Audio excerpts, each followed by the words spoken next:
eres Rey, Señor. Te adoramos y te bendecimos en esta mañana, Señor. Recibe hoy la gloria y la honra, Señor. Queremos acercarnos en este momento a tu palabra y pedirte, Señor, llénanos con tu palabra, alimentanos con tu palabra, Señor. Queremos que tu palabra, Señora, como espada de doble filo, pueda penetrar hasta lo más profundo de nuestros corazones. Que tu palabra, Señor, pueda entrar rompiendo toda iniquidad en nuestras vidas, pueda entrar cortando todo lo que tenga que ser cortado. Que tu palabra pueda entrar sanando cualquier herida. Que tu palabra pueda entrar también transformando nuestros pensamientos, nuestros sentimientos, nuestras emociones, nuestro corazón, Señor. Tu palabra que me alimenta, que me transforma, Señor. Tu palabra que me da vida. Tu palabra que alumbra mi camino, que me dirige. Tu palabra que me permite entender, Señor, tus planes y tus propósitos para mí. Tu palabra que me lleva, Señor, a donde tú quieres que yo esté, Señor. Te pido que tu palabra llene mi corazón, mi vida, mis pensamientos, todo lo que tengo y todo lo que soy, Jesús. Gracias, amado Señor, en el nombre de Cristo Jesús. Amén y amén. Aleluya. Dios les bendiga, iglesia. Qué bonita mañana para celebrar en el día del Señor con el pueblo del Señor. También queremos darle la bienvenida a unos hermanos que vienen de Suecia. Ellos hacen labor humanitaria en medio de nosotros y es un honor tenerlos aquí, nuestros hermanos de Suecia. Bienvenidos, you're welcome.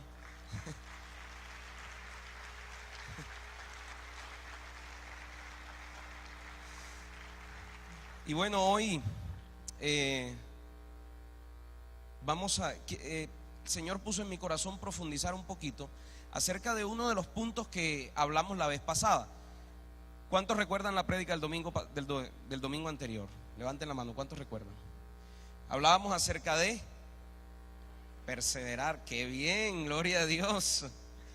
Y decíamos de perseverar en la oración, perseverar en la doctrina. Hablábamos también de perseverar en la iglesia, que es la casa de Dios, y perseverar frente a las adversidades. Entonces el Señor ponía en mi corazón retomar un poquito acerca de uno de esos puntos que se refiere a perseverar en la iglesia. Perseverar en la iglesia. Y sabe que yo creo que en la historia no ha habido un grupo, en la historia hemos visto persecuciones de muchos grupos étnicos, religiosos y en fin, pero yo creo que no ha habido un grupo más perseguido y más atacado que la iglesia de Cristo. La iglesia la han querido borrar desde que nació. La iglesia nace cuando el Señor Jesús sube al cielo y han querido acabarla, han querido borrar la iglesia de la faz de la tierra. Muchos han celebrado su muerte en algunos países musulmanes. Usted sabe que ser cristiano en ciertos países musulmanes puede costarte la cabeza. Los países de izquierda, Rusia, China, han sido países históricamente perseguidores de la iglesia. Y muchos han pensado que pueden acabar con la iglesia, pero lo que no cuentan, o con lo que no cuentan ellos, es que hay una promesa sobre la iglesia de Jesucristo en la tierra, y dice que las puertas del infierno no prevalecerán contra ella. Y el resultado es que entre más se persigue la iglesia más crece.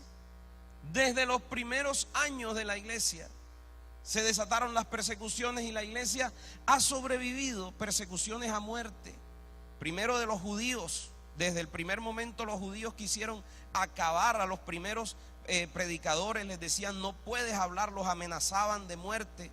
Luego se levanta Nerón con una persecución ya de parte del mismo imperio romano,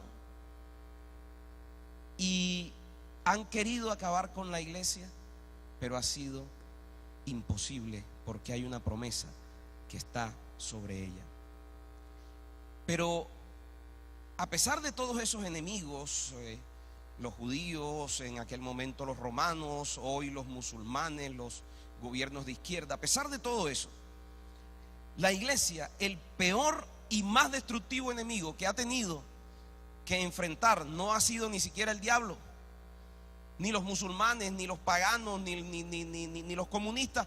El peor enemigo que ha enfrentado la iglesia, ¿sabe cuál es? La misma iglesia.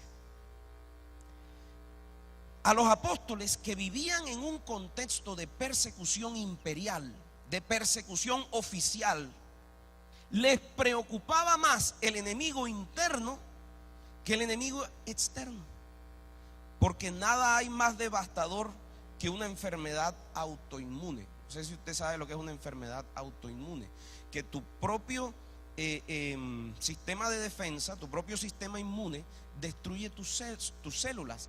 Cuando a ti te ataca una bacteria, una infección, a ti te pueden dar un antibiótico y pueden matar porque es un agente externo que está tratando de destruirte. Pero ¿cómo haces cuando tus propias células destruyen tus células? Cuando tu propio organismo destruye tu organismo. Yo no sé cuántos han visto un perro o un gato persiguiendo su propia cola.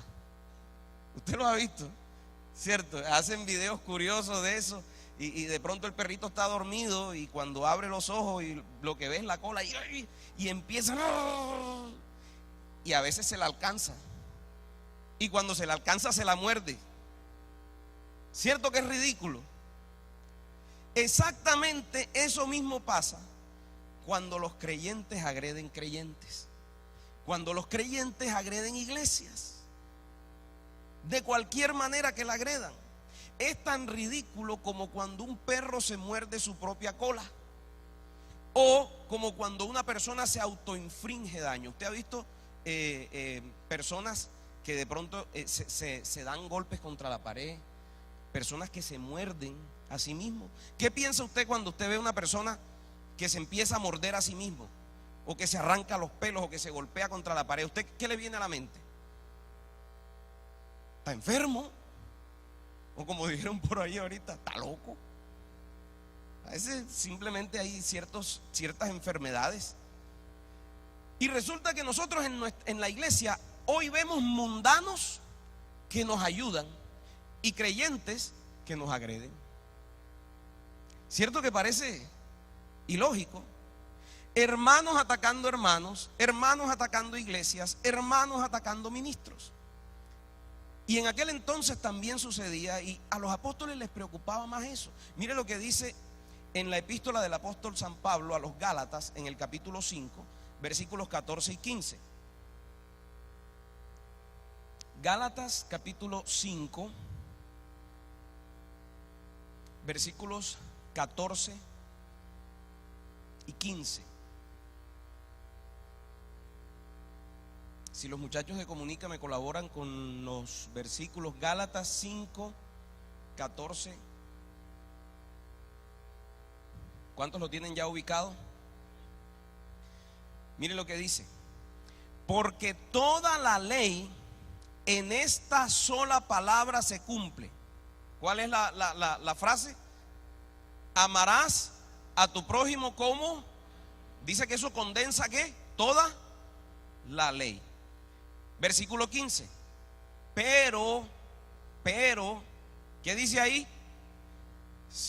Y os coméis unos a otros, mirad que también no os consumáis unos a otros. Mire, la preocupación del apóstol Pablo en ese momento no era tanto la espada de los romanos que los perseguía.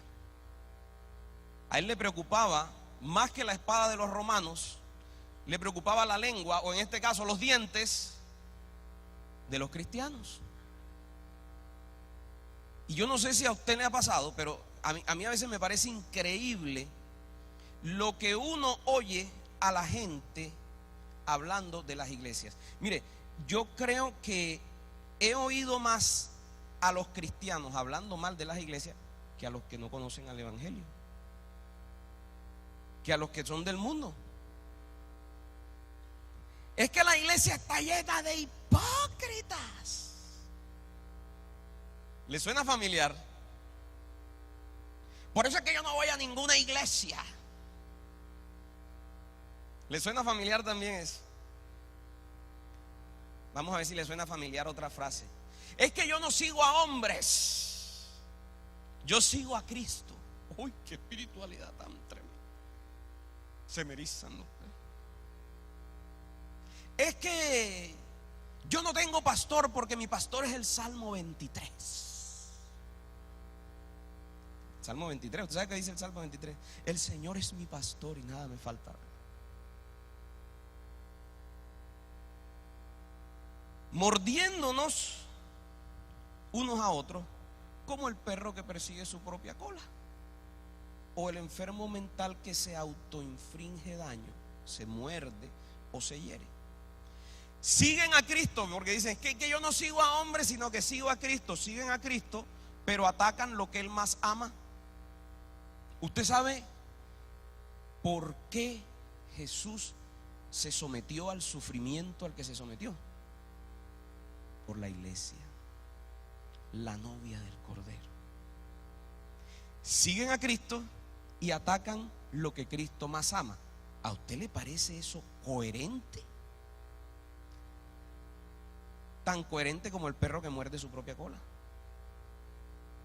Siguen a Cristo pero agreden la niña de sus ojos. Siguen a Cristo pero quieren despedazar a su novia a mordiscos. ¿Le parece coherente ese tipo de comportamiento? Hoy por hoy han llevado incluso los ataques al escenario público, porque ahora es muy fácil llevarlo al escenario público. Y uno ve los comentarios en las redes sociales. ¿Sabe? A veces la gente no es consciente que cuando pone un comentario en una red social es más que si cogiera un pasacalle y lo exhibiera en una de las avenidas más transitadas de Santa Marta. Porque para ver el pasacalle hay que pasar por esa calle, en esa ciudad y en el momento en que está. Pero en las redes sociales lo pueden ver en Filipinas, en Singapur, donde sea. Y entonces llevan los ataques incluso al escenario público. Y yo me pregunto, ¿qué pensarán los no creyentes cuando ven a un cristiano agrediendo a otro cristiano, o cuando ven a un cristiano agrediendo a la iglesia? ¿Qué dice Juan capítulo 13 versículo 35? Porque es que por eso me pregunto yo, ¿qué pensará el no creyente? ¿Qué pensarán los incrédulos, los que no conocen al Señor? Juan 13:35 dice: en esto conocerán todos, o sea, ellos, que sois mis discípulos. ¿Cómo es que nos conocen? Si tuvierais amor los unos con los otros. El sello distintivo del discípulo no es la falda larga. Allá van los evangélicos porque va la señora con la falda larga y el señor con la camisa blanca botonada hasta aquí, la corbatica negra y el pantaloncito. Ese no es el distintivo del creyente. O por cómo habla, gloria a Dios, aleluya, hermano varón, Dios te bendiga. No, ese es evangélico porque es que mira cómo habla. Mire, ni siquiera nos conocen porque no es que no pecan. Eso no peca. No. Dice que ellos conocen o conocerán que somos discípulos, ¿sí qué? Si tenemos que los unos a los otros. Ese es evangélico porque no toma, no baila. Mire, yo conozco muchos evangélicos, muchos no evangélicos que ni toman, ni bailan, ni rumbean, ni mujerean, ni nada de esas cosas. Y más apartados de Dios no pueden estar. Y no se toman ni una cerveza sin alcohol. No es eso lo que distingue al creyente. No es que no tome, no es que no parrandee, no es que en los carnavales se vaya a campamento. No es ese el distintivo. ¿Será que nos distinguen por ser evangélicos por este tipo de comportamientos? ¿O nos distinguen, ese es cristiano, ese es evangélico, porque ama al hermano y cumple ese mandamiento? Mire, yo creo que basta, usted no tiene que ser abrazador y arrumaco y todo eso. Basta con que no agreda. Basta con que no maltrate con su lengua. Yo creo que ya con eso, si nada más hiciéramos eso, ya nos estaríamos acercando a esto. ¿Cuál es nuestro carnet de identificación? ¿Cómo saben que nosotros somos cristianos? Hagámonos esa pregunta, cada uno de nosotros. ¿Cómo es que la gente sabe? ¿Por cómo me visto? ¿Por cómo hablo? ¿O porque estoy demostrando que el Espíritu Santo está en mí porque puedo amar? Ahora, imagínense, si el mandamiento es amar a los enemigos, ¿qué se deja para el hermano? Para el hermano en Cristo. Ahora, no le estoy diciendo que es que entonces usted ahora vaya a tomar, vaya a rumbear y todo eso, porque eso no es lo que le digo. No, es lo uno sin dejar de hacer. Hay que hacer las dos cosas. Hay que vivir en santidad. Usted debe alejarse de las cosas malas y todas esas cosas, pero hay que amar al hermano. Pero el mayor de todas, hay que hacer las dos cosas, pero la mayor de todas, ¿cuál es? El amor. Dice la palabra: si yo hablase lenguas humanas o angélicas y todo y tal, y le doy de comer a los pobres y todas esas cosas y tal, y no tengo amor, dice el apóstol Pablo, nada que, nada soy. Dándole de comer a los pobres y hablando mal del hermano y hablando mal de la iglesia y esto y lo otro. ¿Puede ser uno más incoherente? Ahora, le pregunto algo: ¿es la iglesia un invento de Dios o de los hombres? ¿Qué piensa usted? ¿La iglesia es un invento de Dios o es un invento de los hombres? De Dios. Toda la evidencia bíblica deja claro que la iglesia fue un invento de Dios. La iglesia no fue un invento de la gente. Toda la evidencia bíblica lo demuestra. Entonces, en ese orden de ideas, si Dios creó la iglesia, la pregunta es: ¿puedes tú ser cristiano sin pertenecer a una iglesia? Si la iglesia nació del corazón de Dios, fue creada por Dios, ¿puede uno ser cristiano sin pertenecer a una iglesia?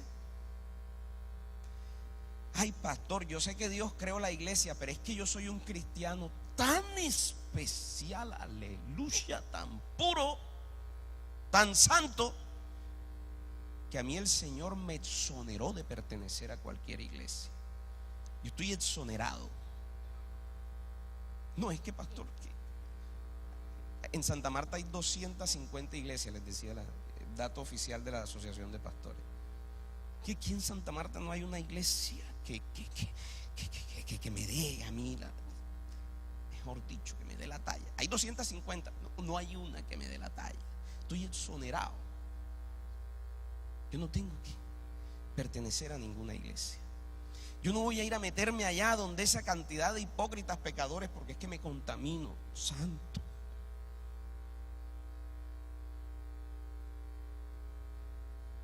No se puede ser cristiano sin pertenecer a una iglesia. Ya le digo, aquí en Santa Marta hay 250, unas que otras medio, pero la mayoría son buenas. La mayoría. ¿Ve? Una que otrica por ahí, pero tampoco el número, que puedo decirle, la mayoría son buenas. ¿Y qué es la iglesia? ¿Usted se ha puesto a pensar qué es la iglesia? ¿Qué dice la Biblia que es la iglesia?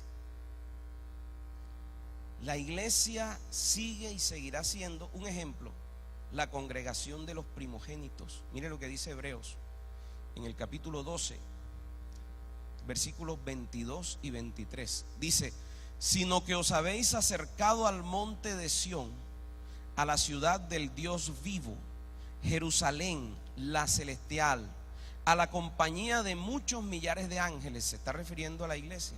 Y después dice, en el versículo 23, dice: a la congregación de los primogénitos que están inscritos en los cielos, a Dios, juez de todos, a los espíritus de los justos hechos perfectos. Esa es una de las cosas que es la iglesia. Nos guste o no nos guste, es la congregación de los primogénitos. ¿Qué otra cosa es la iglesia? Es y seguirá siendo el cuerpo de Cristo. ¿Qué dice Primera de Corintios capítulo 12, versículo 27? Por citarle uno de los versículos donde nos afirma esto. Dice el apóstol Pablo: vosotros pues sois ¿qué? El cuerpo de Cristo. Ojo, y miembros, cada uno en particular, pero después dice: y miembros también el uno del otro. Este dedo es miembro de esta mano, y esta mano es miembro de este brazo.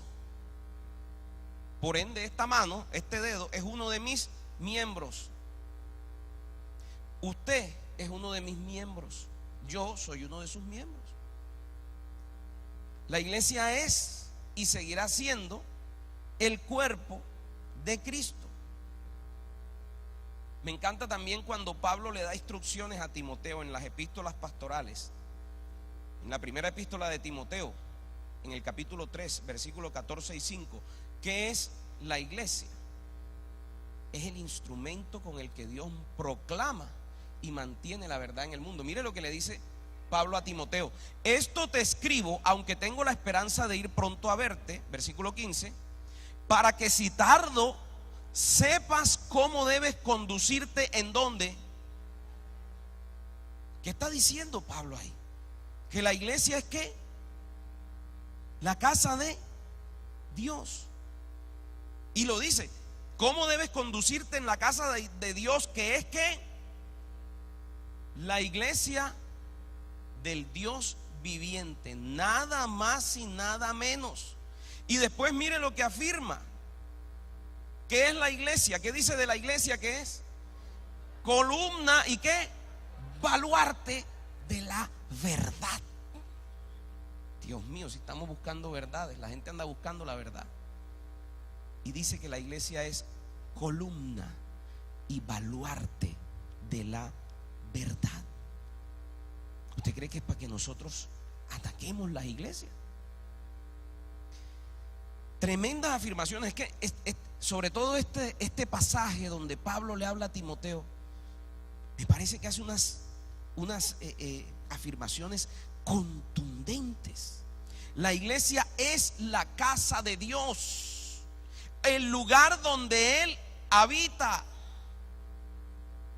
Y es sencillo. Dice la palabra que nosotros somos templo, o sea, Él habita en nosotros. ¿Y la iglesia qué es? ¿Quién es la iglesia? Nosotros. En la casa de Él. Usted habita en su casa. Y dice que la iglesia es la casa de Dios. Dice que la iglesia es columna y baluarte de la verdad. Columna, aquí ustedes las pueden ver, y baluarte, ¿sabe cuál es? El baluarte es el fundamento. El fundamento es la verdad. Y Cristo afirmó de sí mismo: yo soy el camino, la vida. Y la iglesia se fundamenta sobre una roca principal, que es, ¿cuál es esa roca? Cristo, la piedra angular, la base, el fundamento. Pero la iglesia no solamente es el fundamento de la verdad, sino que es columna. ¿Qué hacen las columnas? Además de sostener, ¿sobre qué está sostenido el techo? sobre las columnas. Usted no puede ver el fundamento, pero usted puede ver el techo, ¿cierto? Desde varios metros usted puede ver lo que está arriba. Y las columnas son las que sostienen el techo, es decir, hacen visible la verdad. La iglesia no solamente preserva la verdad de Cristo, sino que la hace visible al mundo. Por eso dice que es columna y baluarte. Por eso dice que es fundamento, columna de la verdad. Porque preserva la verdad, pero la hace evidente, la pone en alto, la muestra. Eso hace la iglesia. ¿Y cómo lo hace? Por medio de la proclamación de la palabra. Y la proclamación de la palabra no es solamente lo que yo estoy haciendo aquí, porque es que el pastor Igor, el pastor Jorge, la pastora Ana María no son la iglesia son ustedes. ¿Y qué están proclamando con su boca? ¿Qué están publicando en sus redes sociales? ¿De qué están hablando con el compañero de trabajo, con el vecino? La iglesia hace visible la verdad por medio de la proclamación de la misma.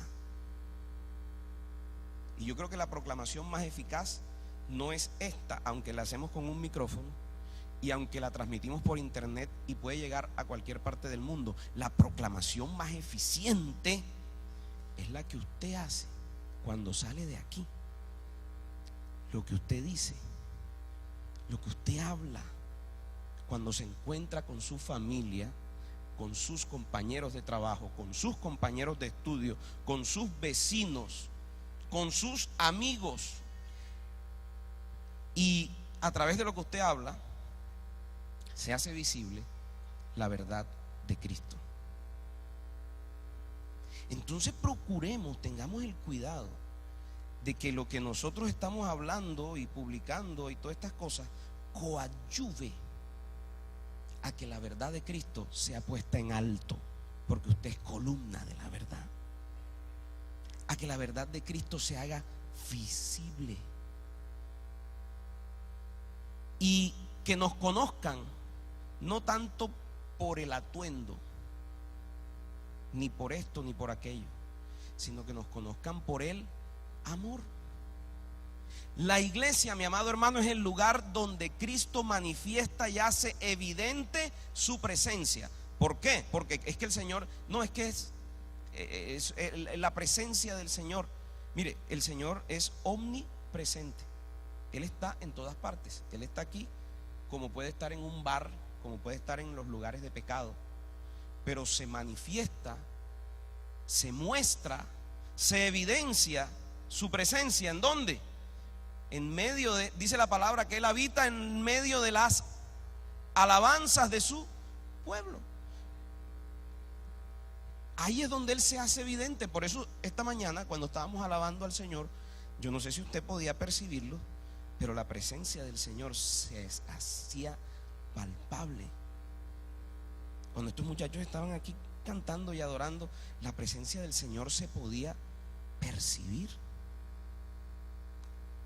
Está también en un bar de mala muerte, pero no se percibe. Dice la palabra que donde hay 2 o 3 reunidos en su nombre, allí Él está. Donde nosotros nos congregamos es su casa, aquí o en las carpas allá o debajo de un árbol, pero donde se congrega su pueblo, donde se reúne su pueblo, es su casa. Él viene, se hace presente y se manifiesta en medio de nosotros. Hay que estar aquí. Es necesario. Lo que usted vive aquí en la iglesia, en el día del Señor, con el pueblo del Señor, escuchando la palabra del Señor, cantando alabanzas al Señor, no lo va a vivir en otro lugar. Ahora, ¿qué tan valioso es para nosotros esto? ¿Qué tan valioso es para nosotros? Mire todo lo que en un servicio, en un culto sucede. se reúne el pueblo del Señor para cantar alabanzas al Señor, para oír la palabra del Señor, para servirle al Señor, para ofrendarle al Señor. El culto, y la palabra culto viene, ¿sabe qué es eso? Rendirle culto al Señor. ¿Qué tan valioso es para ti eso? Ahora, cuando todas esas cosas confluyen en un momento y en un lugar específico, ¿qué cree usted que puede pasar cuando se reúnen todos esos elementos? Hace un tiempito estuvimos allá en Mr. Beef en Cocina Estudio y preparamos, esta vez puedo decir preparamos, aunque me llevé mi cortada y mi quemón y todo eso, pero preparamos un delicioso plato. Pero antes de preparar esos platos, aquí habían tomates, cebollas, ajos, pimentones y una cantidad de cosas puestas allí. Pero usted puede degustar ese delicioso plato cuando todo eso se reúne, cuando todo eso se cocina, cuando todo eso se prepara. Y sabe que eso es lo que sucede cuando nosotros venimos a un culto. Tenemos todo, tenemos la palabra de Dios allá afuera, tenemos las alabanzas también, usted puede hacerlo allá. Hay una cantidad de cosas que el domingo en la mañana y en el de la tarde confluyen y producen un exquisito y delicioso olor y un plato que usted se bebe y no solamente lo disfruta, sino que sobre todo lo alimenta y le da vida.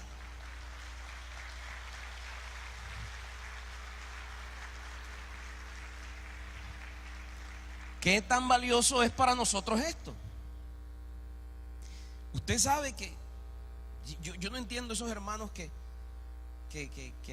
todo lo de la iglesia les molesta y todas esas cosas. No se ha puesto a pensar que es la iglesia, que es este pueblo con el que usted va a tener que convivir no solamente ahora, sino durante toda la eternidad.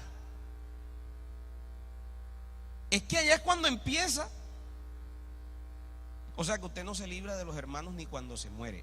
Allá es donde se los encuentra. Así que procure.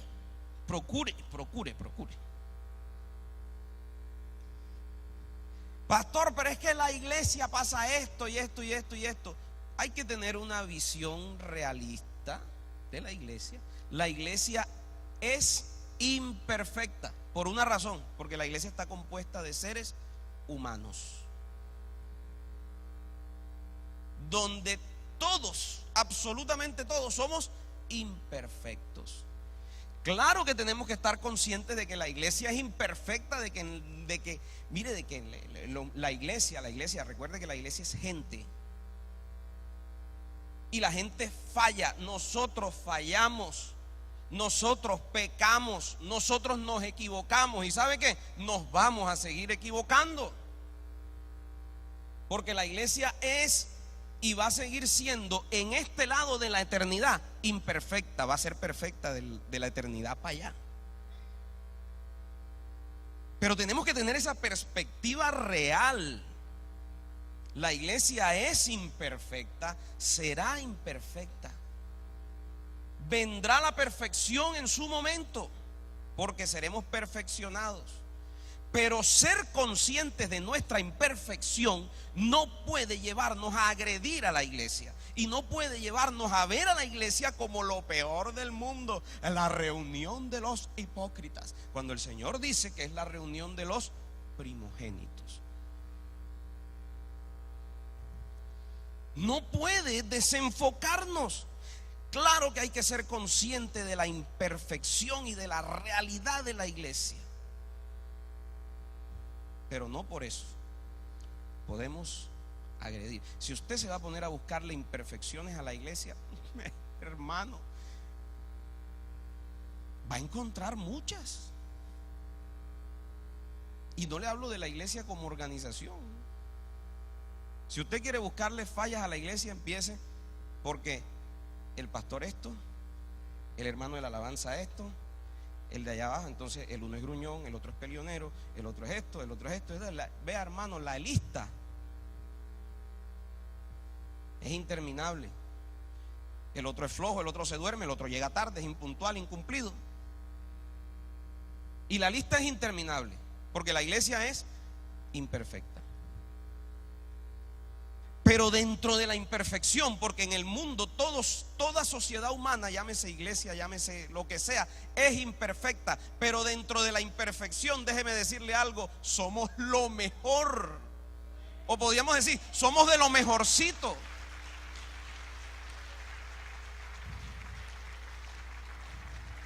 Con toda nuestra lista larga de errores, somos la sal y somos la luz, con todas nuestras fallas. Y Dios nos escogió para hacer sal y para hacer luz, sabiendo eso, a pesar de eso. Por eso, mis amados hermanos, nosotros debemos perseverar en la iglesia. Y para cerrar, les recuerdo el versículo que tocamos la vez pasada en Hechos, en el capítulo 2, versículos 46 y 47. Hechos capítulo 2, versículos 46 y 47. Comunica, por favor.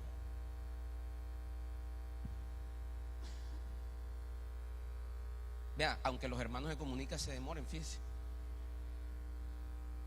porque la iglesia es imperfecta. Pero dice ahí, Hechos capítulo 2, versículo 42, ¿qué dice? Y perseveraban en la comunión. Vea, yo creo que es Hechos 2:46. Vea que somos imperfectos. Yo les dije Hechos 2:46, ellos pusieron el 42. Pero dice, y perseverando, ¿qué? Unánimes, ¿qué dice? Cada día, ¿en dónde? Es que no escuché bien. ¿Será que está mal escrito? ¿Será que buscamos el original para ver si en el griego se equivocó? Perseverando unánimes cada día, ¿en dónde? Hay gente que parece que quisiera acabar con los templos. Pero dice que ellos perseveraban unánimes cada día en él, y partiendo el pan en las casas, comían juntos con alegría y sencillez de corazón, alabando a Dios. ¿Qué estábamos haciendo ahorita? Y teniendo favor con todo el pueblo. Y entonces, ¿cuál era el resultado? ¿Cuál era el efecto?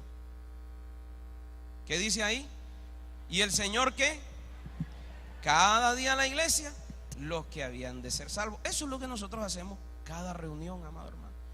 De eso se ocupa la iglesia. Que hacemos otras cosas, que hacemos obra social y todo eso, sí. Pero básicamente la iglesia sabe de qué se encarga: de rendirle culto al Rey de Reyes, al Creador, al Eterno, al Dios del universo.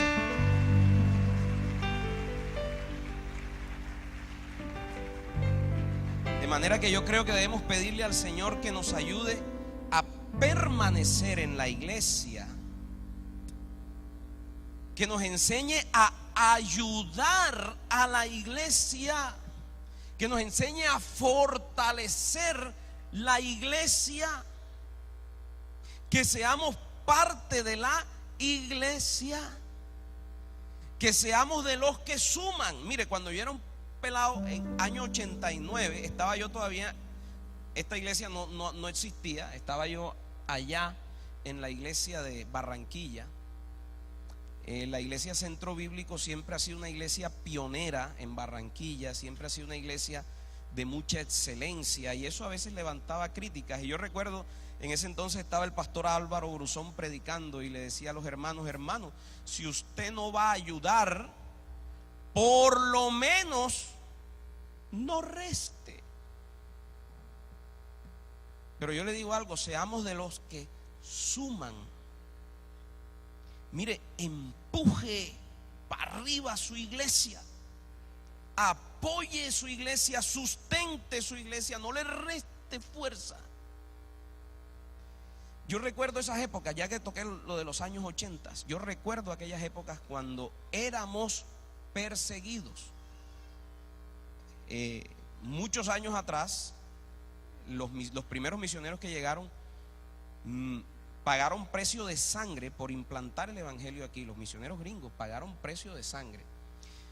Luego ya la persecución ya no era con piedras, y cuando llegué al evangelio junto con mis padres, ya la persecución no era con piedras, pero era bullying.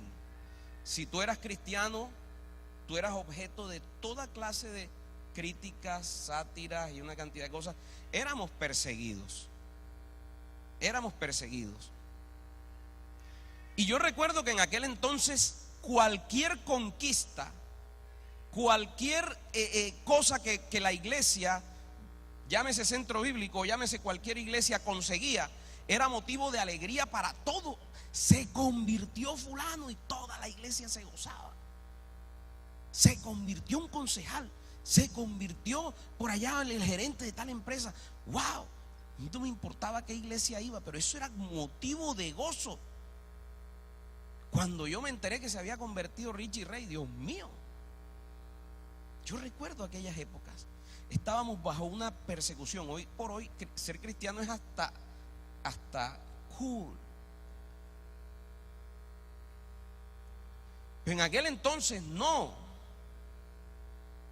Y yo recuerdo en aquellas épocas de persecución cómo celebrábamos cada conquista de la iglesia. Y yo decía, Señor, que no tenga que venir una nueva persecución, para que nosotros dejemos de mordernos unos a otros y empecemos a ayudarnos unos a otros. Sea de los que ayude, sea de los que suma. Cuando usted vaya a emitir un comentario negativo, acuérdese de los dientes. Acuérdese que Pablo le tenía más miedo a los dientes de los cristianos que a la espada de los romanos. Y Santiago fue más explícito cuando habló de la lengua. Ojo con lo que hablamos. Que no tenga el Señor que llevarnos a un nuevo estado de persecución, para que entonces aprendamos a valorar. Y yo quiero invitarlo a que pasemos al altar y le pidamos al Señor que nos ayude a ser iglesia. Pero lo que es realmente ser iglesia: amarnos los unos a los otros, ayudarnos. No ser como el perro que se muerde la cola. No le tire piedras a su propia casa. No se dé topes. No se autoinfrinja daño. Porque el Señor nos hizo cuerpo. Lo que pasa es que somos un cuerpo que la mano nos gusta del pie, y el pie aborrece a la cabeza, y la cabeza no se la lleva bien con el ojo, y el ojo no se la lleva bien con el estómago. Yo no sé cómo sobrevive el cuerpo así. Y vamos a pedirle al Señor que nos ayude a ser iglesia, a ser cuerpo, a ayudarnos, a levantarnos, a impulsarnos como cuerpo. Padre Santo, venimos delante de tu presencia. Queremos perseverar en la iglesia, Señor. Hemos entendido lo valiosa, Señor, que es la iglesia para ti. Tan valiosa para ti, Señor, que entregaste a tu Hijo unigénito. Entregaste a tu Hijo a la muerte, porque de tal manera nos amaste, de tal manera fue tu amor por la iglesia, que no te importó ir a la cruz, menospreciando el oprobio, menospreciando el dolor, solo por amor, Señor. Y ayúdame, Señor, a edificar y construir a eso que tú tanto amas. Que yo sea un agente que suma, que aporta, que impulsa, que pone en alto amas, Señor. Ayúdame a entender, Señor, que mi hermano, aunque piense diferente a mí, aunque no me simpatice mucho, somos miembros del mismo cuerpo, Señor. Ayúdame a sumar en todo momento. Hay tanta palabra de bendición y tanta promesa de vida en la Biblia para yo estar hablando lo que resta en vez de lo que suma, Señor. Ayúdanos, Dios. Ayúdanos, Señor Jesús.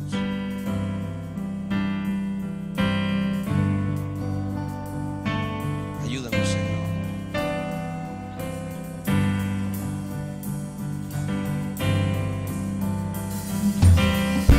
Somos el pueblo de Dios. Somos un pueblo especial, llamados para anunciar las virtudes de aquel que nos llamó a su luz. Somos el pueblo de Dios, su sangre nos redimió y su Espíritu dio para darnos poder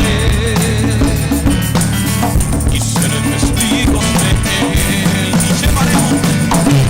Y llevaremos su gloria a cada pueblo y nación, trayéndoles esperanza y nuevas de salvación. Y su amor nos impulsa, no nos podemos callar, anunciaremos al mundo de su amor y verdad. Vamos a decir segunda vez más: somos el pueblo de Dios, su sangre nos redimió y su Espíritu dio para darnos poder y ser testigos de Él. Llevaremos su gloria a cada pueblo y nación, trayéndoles esperanza y nuevas de salvación. Y su amor nos impulsa, no nos podemos callar, anunciaremos al mundo su amor y verdad son, y llevaremos su gloria a cada pueblo y nación, trayéndoles esperanza y nuevas de salvación. Y su amor nos impulsa, no nos podemos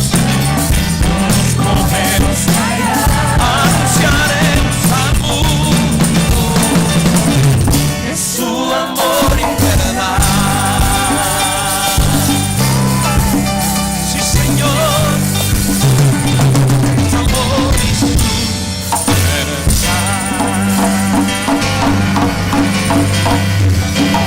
Aleluya.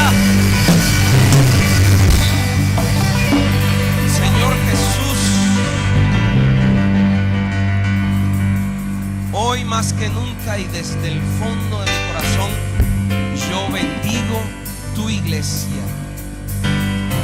Desde el fondo de mi corazón, Señor, bendigo cada uno de mis hermanos, Señor. Y te pido, Señor Jesús, que tu gloria descienda sobre cada vida, sobre cada familia, sobre cada casa, Señor.